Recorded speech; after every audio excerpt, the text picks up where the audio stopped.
film was 20 years old? Like, this year, Love and Basketball made 20 years. That's the age thing, just keeps kicking in, huh?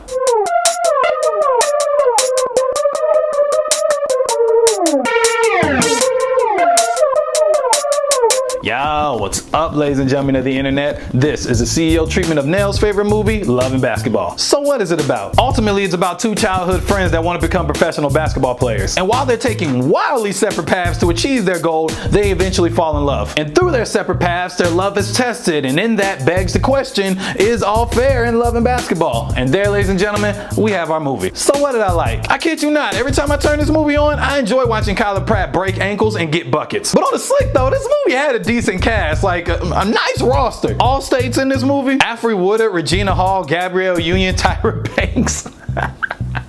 Tyra Banks' character, her being in this film is almost like they took her exact same character from Life Size and just threw it in this film for 45 seconds. Cause she's only in this film like no longer than a minute. And while all the characters are dope, don't get me wrong, the thing that keeps you intrigued in this movie is easily the story. There's something about black love that's just so empowering and unique. And then when you throw basketball into that, I mean, yeah, you had me at the opening credits. I just love the way the story was told and the way this movie flowed, and the fact that the movie is broken up into quarters. They called the first part of it the first quarter, then the second quarter, third quarter, fourth quarter. I just thought that was cool. That was like, that was a nice little touch. And even if you take the basketball element out of it, these situations and conversations are things that we go through in our everyday lives. And that still makes this film super relatable. Because whatever it is, we've all had issues with careers, relationships, parents, family, whatever the case may be. And this film did a good job shining a light on all of those areas. Now running to the other side of the court, what didn't I like? I really wanted to see a one-on-one between Quincy and Allstate, and I didn't get that. I don't know if there's like a deleted scene out there somewhere, but I still need that one-on-one. And while we're on the subject of basketball, some of the basketball sequences in this film,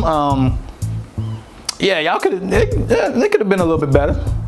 A lot better actually, but yeah, there was a few scenes where I was like, oh, y'all could have played a little bit more defense. But overall, 20 years later, this movie still hits hard. This film is still out here in the streets playing one-on-one for people's hearts. And that's why I think Love and Basketball deserves the highest praise as a gift from the gods. So ladies and gentlemen, that was the CEO treatment of Nell's favorite movie, Love and Basketball. So if you guys seen Love and Basketball, do you plan to watch it now? If so, drop a comment below. Got an idea? Let me know. I look forward to doing more of these in the future. Peace out. I'm quadrupling anything that I touch. If it's milk and honey, dummy, I'm the honeybee. Buzzing. You can see the pure pollination. Need G's like Masons and the Haven. For these beats, I freak on the day.